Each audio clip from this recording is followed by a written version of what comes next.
ces dames qui sont là, elles sont dans le milieu de l'élevage. On a voulu vraiment que ce milieu-là soit développé. On fait des poulets de chair chez nous, on fait un peu de tortue, on fait des cailles, on fait des canards, on fait bien d'autres choses, les poulets africains. La génération a débuté on peut dire qu'après la crise, on avait des fermes. Donc on a voulu associer toutes les dames dans notre activité pour mettre la réconciliation même de notre côté aussi. Et puis parce qu'on a remarqué que quand une dame entreprend dans le milieu de l'élevage, ça progresse plus. Ça veut dire qu'on porte 9 mois même de grossesse. Cela ne veut pas dire en 30 jours, on ne peut pas saisir un animal qui est tout petit pour le faire grandir jusqu'à un certain niveau. Moi, sincèrement, c'est mes moyens que j'ai pour commencer.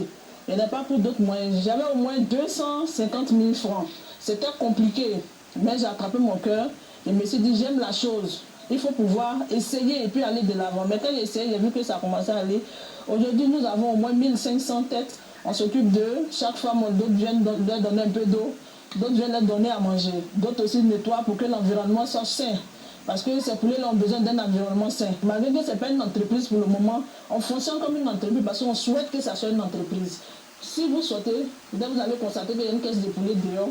Cette caisse se déplace parce qu'il arrive des moments que nous-mêmes, on va donner aux grossistes, mais en même temps, ça ne suffit pas. Le milieu de l'élevage ne suffit pas. Donc, quand on donne aux grossistes, nous-mêmes, nous sommes là, on peut revendre d'autres. Les difficultés n'ont pas entamé la façon de ces dames à s'autonomiser et se prendre en charge, au point même que même tard dans la nuit, elles sont encore à la tâche.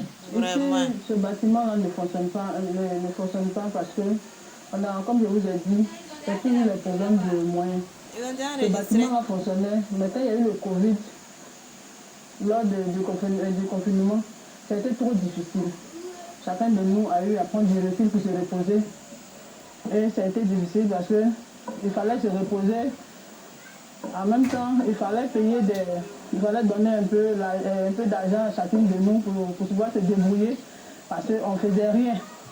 Mais quand on ne fait rien, l'argent ne peut pas tourner. C'est comme ça que le bâtiment est resté fermé.